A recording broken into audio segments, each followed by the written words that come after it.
नमस्कार दोस्तों। आज हम बात करेंगे छत्रपति संभाजी महाराज की, जो शिवाजी महाराज के ज्येष्ठ पुत्र और मराठा साम्राज्य के दूसरे छत्रपति थे। उनका जीवन, उनके संघर्ष और बलिदान ने भारतीय इतिहास में एक अमिट छाप छोड़ी है। संभाजी भोसले छत्रपति शिवाजी महाराज के ज्येष्ठ पुत्र और मराठा साम्राज्य के उत्तराधिकारी थे। उनका शासनकाल 1680 से 1689 तक रहा। हालांकि संभाजी को इतिहास में एक विलासप्रिय और क्रोधी शासक के रूप में जाना जाता है, उनमें साहस और वीरता की कोई कमी नहीं थी। शिवाजी की मृत्यु के समय संभाजी को पन्हाला किले में नजरबंद किया गया था, लेकिन अपने पिता की मृत्यु के बाद उन्होंने मराठा साम्राज्य पर कब्जा करने के लिए निर्णायक कदम उठाए। संभाजी की शासन शैली और व्यक्तिगत गुणों के कारण उन्हें कई तरह के विवादों का सामना करना पड़ा, लेकिन उनकी वीरता और संघर्ष क्षमता हमेशा सराही गई। संभाजी की नीति साहसिक और दृढ़ निश्चयी थी, लेकिन उसे क्रूर और विवादास्पद भी कहा गया है। उन्होंने नीलोपंत को अपना पेशवा नियुक्त किया और अपने शासन के दौरान कई आंतरिक और बाहरी चुनौतियों का सामना किया। संभाजी के शासन के खिलाफ राजा राम, सूर्याबाई और अन्नाजी दत्तो ने एक संगठन बनाया, लेकिन संभाजी ने इस विद्रोह को कुचलने के लिए कठोर कदम उठाए, जिसमें सूर्याबाई और अन्य मराठा सरदारों की हत्या शामिल थी। नीति के स्तर पर संभाजी ने उज्जैन के विद्वान कवि कलश को अपना प्रमुख सलाहकार बनाया, जो संस्कृत और हिंदी के महान ज्ञानी थे। इसके अलावा संभाजी ने औरंगजेब के विद्रोही पुत्र अकबर को शरण देकर मुगलों के साथ अपने संबंध और अधिक जटिल बना लिए। इस कदम से औरंगजेब ने संभाजी के खिलाफ लगातार सैन्य अभियान चलाया। संभाजी ने लगभग 9 वर्षों तक मुगल सेना का सफलतापूर्वक सामना किया, जिससे यह सिद्ध हुआ कि उनके भीतर एक महान योद्धा और रणनीतिकार छिपा था, भले ही उनका व्यक्तित्व विवादास्पद और कठोर माना जाता था। संभाजी महाराज ने अद्वितीय शौर्य और निडरता का प्रदर्शन करते हुए मुगल सम्राट औरंगजेब की 8 लाख की विशाल सेना का सामना किया। उन्होंने युद्ध में मुगल सेनापतियों को बार बार पराजित कर उन्हें भागने के लिए विवश कर दिया।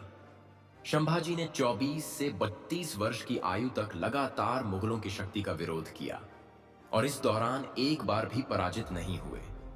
उनके इस संघर्ष ने औरंगजेब को लंबे समय तक महाराष्ट्र में व्यस्त रखा, जिससे उत्तर भारत मुगलों के आक्रमण से बचा रहा। संभाजी के अगर औरंगजेब से समझौता कर लिया होता या उनकी सत्ता स्वीकार कर ली होती, तो मुगल सेना जल्द ही उत्तर भारत में लौट आती और वहां की स्वतंत्रता समाप्त हो जाती। संभाजी के निरंतर संघर्ष ने दक्षिण भारत में औरंगजेब को 27 वर्षों तक रोके रखा, जिससे उत्तर में बुंदेलखंड, पंजाब और राजस्थान जैसे क्षेत्रों में हिंदू सत्ताएं स्थापित हो सकीं और वहां के समाज को सुरक्षा मिली।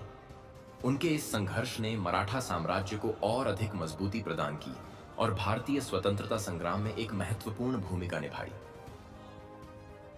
स्वराज्य के दूसरे छत्रपति संभाजी महाराज का जन्म 14 मई 1657 को पुरंदरगढ़ पर हुआ था।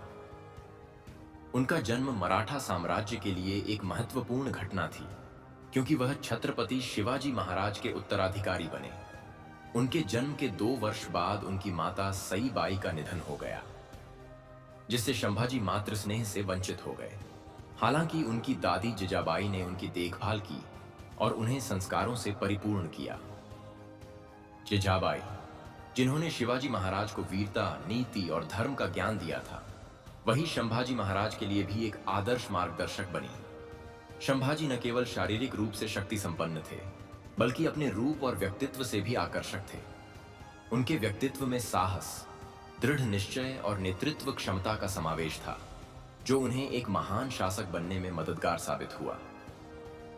छत्रपति संभाजी महाराज ने धर्म परिवर्तन के विरोध में कठोर और स्पष्ट नीति अपनाई थी, जिससे उनके दृढ़ धार्मिक और सांस्कृतिक सिद्धांतों का पता चलता है।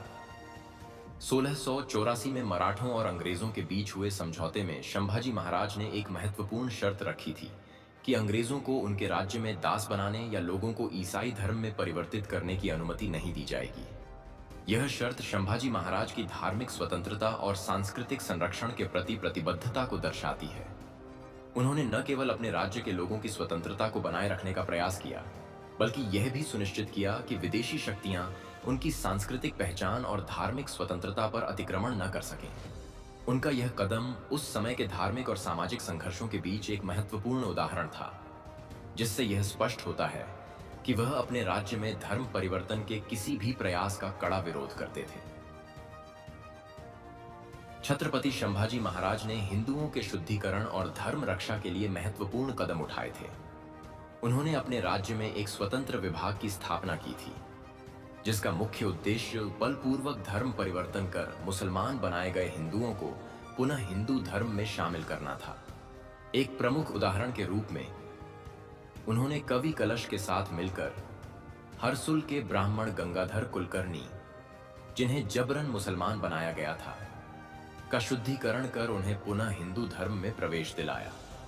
यह कार्य अत्यंत साहसिक था, क्योंकि उस समय स्वयं हिंदू समाज में भी धर्मांतरण से वापस हिंदू धर्म में आने वालों का विरोध होता था। संभाजी महाराज ने इस सामाजिक चुनौती का सामना करते हुए गंगाधर को त्र्यंबकेश्वर भेजकर प्रायश्चित्त करवाया और उन्हें शुद्धि पत्र देकर अपनी पंक्ति में पुनः शामिल किया। इस घटना ने उनके शासनकाल में धार्मिक सहिष्णुता और शुद्धिकरण की प्रक्रिया को बल दिया। संभाजी महाराज की इस उदारता और दृढ़ संकल्प के कारण कई हिंदू जो जबरन धर्म परिवर्तन का शिकार हुए थे, वापस अपने स्वधर्म में लौट सके। यह उनकी धार्मिक और सांस्कृतिक पहचान की सुरक्षा के प्रति प्रतिबद्धता का प्रतीक था। छत्रपति संभाजी महाराज ने पुर्तगालियों के खिलाफ साहसिक और दृढ़ता से संघर्ष किया। फोंडा का किला, जिसे मर्दनगढ़ कहा जाता था, मराठा और पुर्तगाली सीमाओं पर स्थित था और रणनीतिक दृष्टि से बेहद महत्वपूर्ण था। छत्रपति शिवाजी महाराज ने गोवा में पुर्तगाली सत्ता को उखाड़ फेंकने के लिए जो प्रयास शुरू किए थे, उसमें मर्दनगढ़ एक महत्वपूर्ण केंद्र था। पुर्तगालियों ने मर्दनगढ़ पर तोपों से हमला किया और घाटी से प्रवेश करने का षड्यंत्र रचा, लेकिन संभाजी महाराज, जो उस समय राजापुर में थे, ने इस हमले पर पूरी नजर रखी और तुरंत फोंडा पहुंचने का निर्णय लिया। संभाजी महाराज की दृढ़ता और साहस ने पुर्तगालियों को चौंका दिया। उन्होंने अपनी सेना को किले में भली भांति तैनात किया, जिससे पुर्तगालियों को हमला करने का मौका नहीं मिला। युद्ध के दौरान किल्लेदार येसाजी कंक, जो शिवाजी महाराज के समय के एक वीर योद्धा थे, ने अपने बेटे कृष्णाजी और चुनिंदा सैनिकों के साथ बाहर निकलकर पुर्तगालियों का सामना किया और उन्हें पराजित किया। हालांकि इस संघर्ष में येसाजी और उनके पुत्र गंभीर रूप से घायल हो गए। 10 नवंबर को पुर्तगालियों ने वापसी शुरू की, लेकिन मराठा सैनिकों ने उन पर छापे मारकर भारी नुकसान पहुंचाया। पुर्तगालियों को अपने तोप और बंदूकें छोड़कर भागना पड़ा। इस युद्ध के दौरान संभाजी महाराज ने अपनी उपस्थिति और नेतृत्व से मराठा सेना को प्रोत्साहित किया और पुर्तगालियों को लगातार दबाव में रखा। छत्रपति संभाजी महाराज की मृत्यु तक यह संघर्ष जारी रहा और मराठों ने पुर्तगालियों के नियंत्रण से कई क्षेत्रों को पुनः जीत लिया था। गोवा के गवर्नर रुद्रिगु द कोस्टा ने 24 जनवरी 1688 को पुर्तगाल के राजा को लिखे पत्र में इस बात का उल्लेख किया कि संभाजी महाराज के साथ चल रहा युद्ध अभी तक समाप्त नहीं हुआ था, जो वाइसरॉय कॉट द ऑलवेयर के कार्यकाल में शुरू हुआ था। यह पत्र संभाजी महाराज की संघर्षशीलता और दृढ़ निश्चय को दर्शाता है, जो मराठा राज्य की शक्ति और विस्तार के लिए महत्वपूर्ण साबित हुआ। छत्रपति संभाजी महाराज के बहनोई गणोजी शिर्के ने स्वार्थ और बेईमानी के कारण हिंदवी स्वराज्य के साथ विश्वासघात किया। इस घटना का परिणाम संभाजी महाराज के लिए बेहद घातक साबित हुआ। जब संभाजी को यह सूचना मिली कि मुगल सेनापति जुल्फिकार खान रायगढ़ पर आक्रमण करने के लिए आ रहा है, तब उन्होंने रायगढ़ लौटने का निश्चय किया और सातारा वाईमहाड़ मार्ग से यात्रा शुरू की। लेकिन इसी दौरान मुगल सेनापति मुकर्रब खां कोल्हापुर तक पहुंच गया। संभाजी महाराज ने स्थिति को देखते हुए रायगढ़ वापस जाने के लिए संगमेश्वर चिपलून खेड़ मार्ग से यात्रा का निर्णय लिया। संगमेश्वर पहुंचने की सूचना क्षेत्र में तेजी से फैल गई और गणोजी शिर्के की बेईमानी के कारण दंगों से प्रभावित लोग अपने परिवारों सहित संभाजी महाराज के पास मदद के लिए आने लगे। संभाजी महाराज ने जनता के दुख दर्द को समझने और समाधान करने में समय बिताया, जिसके कारण उन्हें संगमेश्वर में 4-5 दिन तक ठहरना पड़ा। इस बीच संभाजी को सूचना मिली कि मुकर्रब खां कोल्हापुर से संगमेश्वर की ओर बढ़ रहा है। गणोजी शिर्के ने संभाजी महाराज से प्रतिशोध लेने और अपनी जागीर प्राप्त करने के स्वार्थ में मुखर्रब खां की सेना को संगमेश्वर तक पहुंचाने के लिए शॉर्टकट मार्ग दिखाया। इस कारण मुकर्रब खां की सेना, जो कठिन सह्याद्री की घाटियों से होकर 8-10 दिन में पहुंचनी थी, केवल 4-5 दिन में संगमेश्वर तक आ गई। 1 फरवरी 1689 को मुकर्रब खां ने अपनी 3000 सैनिकों की सेना के साथ संभाजी महाराज को संगमेश्वर में घेर लिया। गणोजी शिर्के की इस बेईमानी ने संभाजी महाराज की स्थिति को बेहद कठिन बना दिया और यह घटना अंततः उनके पकड़ने और मृत्यु का कारण बनी। जब छत्रपति संभाजी महाराज को यह एहसास हुआ कि संगमेश्वर में जिस सरदेसाई के बाड़े में वे ठहरे थे उसे मुकर्रब खां की सेना ने घेर लिया है, तो उन्हें बेहद आश्चर्य हुआ। उन्हें विश्वास था कि मुकर्रब खां इतनी जल्दी वहां नहीं पहुंच सकता था, लेकिन गणोजी शिर्के की बेईमानी ने इस असंभव को संभव कर दिया। संभाजी महाराज के पास उस समय केवल 400-500 सैनिक ही थे, क्योंकि उनकी मुख्य सेना पहले ही रायगढ़ के लिए रवाना हो चुकी थी। अब उनके सामने एकमात्र विकल्प था घेराव तोड़कर रायगढ़ की ओर निकल जाना। संभाजी महाराज ने अपने सैनिकों को शत्रु पर हमला करने का आदेश दिया और स्वयं संताजी घोरपड़े और खंडो बल्लाल के साथ बिना घबराए घेराव तोड़ने का प्रयास किया। युद्ध अत्यंत भीषण था, जिसमें मालोजी घोरपड़े की मृत्यु हो गई। संभाजी और कवि कलश इस संघर्ष में फंस गए। हालांकि संभाजी महाराज ने वीरतापूर्वक घेराव से बाहर निकलने का प्रयास किया। दुर्भाग्य से इस घमासान युद्ध में कवि कलश को मुकर्रब खां के तीर से गंभीर चोट लगी और वह घोड़े से गिर गए। संभाजी महाराज, जो पहले ही घेराव से बाहर निकल चुके थे, ने अपने मित्र कवि कलश को बचाने के लिए वापस लौटने का साहसिक निर्णय लिया। यही निर्णय अंततः उनके घेराव में फंसने और मुगल सेना द्वारा पकड़ लिए जाने का कारण बना। इस प्रकार संभाजी महाराज का प्रयास घेराव तोड़ने में असफल रहा और यह घटना उनके जीवन के अंतिम क्षणों की शुरुआत साबित हुई। यह कहानी शंभुराजे की वीरता और विश्वासघात के कारण उनके अंत की है। युद्ध के दौरान जब धूल का गुब्बार छाया हुआ था और सैनिकों की मौत के कारण घोड़े इधर उधर भाग रहे थे, शंभुराजे ने सरदेसाई के बाड़े में प्रवेश किया जहां उनका घोड़ा था। गणोजी शिर्के ने उनके घोड़े को सोने के तोड़े के कारण पहचान लिया और मुगलों को सूचना दे दी। अंततः इरवलास खान ने शंभुराजे को पकड़ लिया। अपनों की बेईमानी और विश्वासघात के कारण वह योद्धा, जिसने वर्षों तक मुगलों को परास्त किया, अंततः उनके हाथों में फंस गया। यह घटना वीरता और विश्वासघात की दुखद कहानी को बयां करती है। शंभुराजे और कवि कलश की गिरफ्तारी के बाद मुगल सेना में उन्हें देखने की उत्सुकता चरम पर थी। मुकर्रब खां ने 13 दिनों में 250 मील की दूरी पार कर 15 फरवरी 1689 को बहादुरगढ़ में प्रवेश किया। शंभुराजे की वीरता और उनकी प्रतिष्ठा के कारण मुगल सेना यह जानने के लिए आतुर थी कि वह कैसे दिखाई देते हैं। औरंगजेब की छावनी विशाल थी, जो लगभग 30 मील के घेरे में फैली हुई थी। इसमें 60,000 घुड़सवार, 4 लाख पैदल सैनिक, 50,000 ऊंट, 3,000 हाथी, कुल मिलाकर यह 7 लाख की विशाल सेना थी। इसके बावजूद शंभुराजे ने 24 से 32 वर्ष की आयु के बीच मुगलों की इस भारी भरकम शक्ति का सामना किया और इतने वर्षों तक संघर्षरत रहे। यह वीर योद्धा कभी पराजित नहीं हुआ, लेकिन अंततः विश्वासघात के कारण उन्हें पकड़ लिया गया। उनकी वीरता और पराक्रम की कहानी आज भी इतिहास में दर्ज है, जो उनकी साहसिक लड़ाई का प्रमाण है। छत्रपति संभाजी महाराज की वीरता और हिंदू धर्माभिमान का प्रतीक है। मुकर्रब खां ने जब शंभू राजा और कवि कलश को पकड़कर यातनाओं से जकड़ रखा, तब संभाजी महाराज का आत्मसम्मान और क्रोध साफ दिखाई देता था। अहमदनगर के संग्रहालय में आज भी संभाजी महाराज का एक चित्र है, जिसमें वह विदूषक की वेशभूषा में रक्त से लथपथ और लकड़ियों में जकड़े हुए दिखते हैं। इस चित्र में उनका क्रोध और स्वाभिमान स्पष्ट झलकता है, जो उनके अटूट साहस और धर्म के प्रति उनकी निष्ठा को दर्शाता है। जब मुगल बादशाह औरंगजेब ने यह देखा कि शंभू राजा वाकई में पकड़े गए हैं, तो उसकी प्रसन्नता का ठिकाना न रहा। उसने अल्लाह का धन्यवाद करने के लिए घुटने टेक दिए। इस दृश्य को देखकर कवि कलश ने तुरंत एक काव्य रचा, जिसमें उन्होंने संभाजी महाराज की वीरता और औरंगजेब की विवशता को दर्शाया। यावन रावण की सभा, शंभू बंधियो बजरंग, लहू लसत सिंदूर सम, खूब खेलियो रणरंग, जो रवि छवि लच्छत ही, खद्यो तो होत बदरंग, त्यो तो तेज निहारी, ते तखत त्यज्यो अवरंग।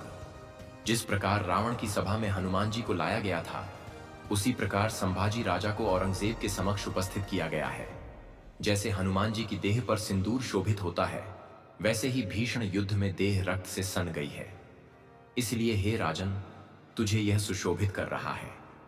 जिस प्रकार सूरज को देखते ही जुगनू का प्रकाश नष्ट होता है, उसी प्रकार तेरा तेज देखकर औरंगजेब ने अपने सिंहासन का त्याग किया है।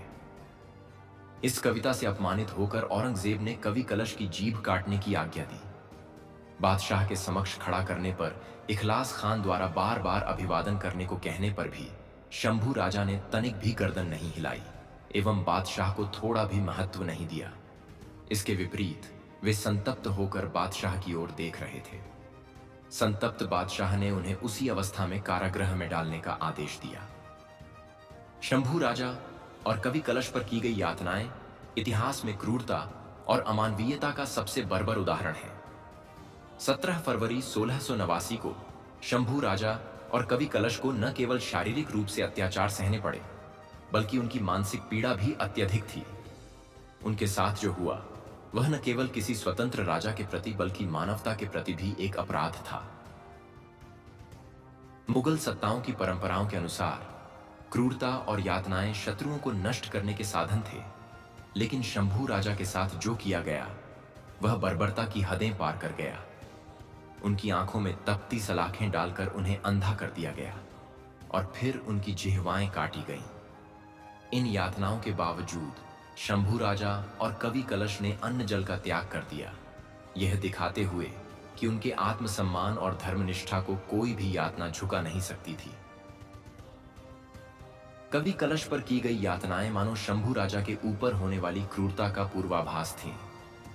उनके हाथ पैर एक एक करके तोड़े गए और फिर उनके शरीर के अवयवों को नदी किनारे फेंक दिया गया। इस क्रूरता के दौरान मुगल बादशाह की विशाल छावनी में भय और सन्नाटा फैला रहा, जबकि कवि कलश की हत्या का समाचार तेजी से फैल गया। यह घटना यह सिद्ध करती है कि मुगल सत्ताओं की क्रूरता के बावजूद शंभू राजा और कवि कलश ने अपने धर्म और सम्मान की रक्षा के लिए अमानवीय यातनाएं भी सहन कीं और अंत तक अपने सिद्धांतों पर अडिग रहे। संभाजी महाराज का बलिदान और उनकी यातनाएं हिंदू धर्म और स्वाभिमान के इतिहास में एक अमिट अध्याय है। 11 मार्च 1689 को फाल्गुन अमावस्या के दिन मुगलों ने हिंदुओं के नव वर्ष के एक दिन पहले गुड़ी पड़वा के अपमान स्वरूप शंभू राजे की क्रूर हत्या की। उनका मस्तक भाले की नोक पर लटकाकर पूरे इलाके में घुमाया गया ताकि उनके सम्मान को ठेस पहुंचाई जा सके। लेकिन इस अमानवीय अत्याचार के बावजूद संभाजी महाराज ने 19 दिनों तक अपार यम यातनाएं सहन करते हुए हिंदुत्व के आदर्शों को और अधिक उजागर किया। उन्होंने अपने जीवन को धर्म, स्वतंत्रता और हिंदवी स्वराज्य के लिए समर्पित कर दिया। उनकी इच्छा पूरे हिंदुस्तान में भगवा ध्वज फहराने की थी और अपने इस संकल्प को निभाने के लिए उन्होंने प्राणों की आहुति दी। संभाजी महाराज का यह बलिदान उन्हें इतिहास में अमर कर गया, जहां उन्हें हिंदू धर्म के लिए अपने जीवन को बलिदान करने वाले वीर योद्धा के रूप में याद किया जाता है। वहीं दूसरी ओर औरंगजेब, जिसने धर्म और सत्ता की आड़ में अमानवीयता और क्रूरता का सहारा लिया, इतिहास में एक अत्याचारी और राजधर्म का अपमान करने वाले के रूप में जाना गया। संभाजी महाराज की मृत्यु केवल एक व्यक्ति की नहीं, बल्कि धर्म और सम्मान के लिए संघर्ष की अमर गाथा है, जो अनंत काल तक प्रेरणा देती रहेगी। संभाजी महाराज के बलिदान ने महाराष्ट्र में एक बड़ी क्रांति की ज्वाला प्रज्वलित कर दी। उनके बलिदान ने मराठों के स्वाभिमान को पुनः जागृत किया और यह संघर्ष निर्णायक रूप से मुगलों के खिलाफ एक व्यापक विद्रोह में बदल गया। मराठों के लिए यह एक प्रेरणा स्रोत बना और पूरे महाराष्ट्र में हर व्यक्ति ने शंभू राजे के बलिदान का प्रतिशोध लेने की प्रतिज्ञा की। जैसा कि उस समय का वर्णन है, पत्ते पत्ते की तलवार बनी और घर घर किला बन गया। यानी मराठों के हर घर ने इस संघर्ष में भाग लिया और हर महिला ने अपने पतियों, बेटों और भाइयों को युद्ध में जाने के लिए प्रोत्साहित किया। शंभू राजे के बलिदान के बाद मराठों के नेताओं का एक नया युग शुरू हुआ। महारानी येसुबाई, तारा रानी, संताजी घोरपड़े, धनाजी जाधव, रामचंद्र पंत अमात्य और शंकराजी नारायण जैसे वीर वीरांगनाओं ने मराठा साम्राज्य को सशक्त करने के लिए संघर्ष का नेतृत्व किया। यह समय मराठा इतिहास का एक महत्वपूर्ण मोड़ था, जब जनता ने पूरी ताकत से मुगलों का विरोध किया। मराठों की सेना लगातार बढ़ने लगी और संख्या 2 लाख तक पहुंच गई। पूरे महाराष्ट्र में मुगलों का विरोध इतना प्रबल हो गया कि 27 वर्षों तक चलने वाले इस युद्ध ने औरंगजेब को अत्यधिक कमजोर कर दिया। अंततः इस लंबे संघर्ष के बाद औरंगजेब की मृत्यु हुई और मुगल साम्राज्य की शक्ति क्षीण हो गई। मराठों के संघर्ष और जनता के समर्थन से हिंदू साम्राज्य का उदय हुआ, जिसने इतिहास में एक नए अध्याय की शुरुआत की। संभाजी महाराज के बलिदान ने न केवल मराठों को एकजुट किया, बल्कि हिंदवी स्वराज्य के विस्तार के लिए एक नई क्रांति को जन्म दिया, जिसने मुगलों के पतन और हिंदू शक्ति के उत्थान का मार्ग प्रशस्त किया। छत्रपति संभाजी महाराज का जीवन हमें यह सिखाता है कि धर्म के लिए संघर्ष और स्वराज्य की रक्षा कितनी महत्वपूर्ण होती है। उनका साहस, बलिदान और नेतृत्व आज भी हमें प्रेरित करता है। आइए हम सभी मिलकर उनके योगदान को याद करें और अपने देश की संस्कृति और धरोहर की रक्षा करें। धन्यवाद।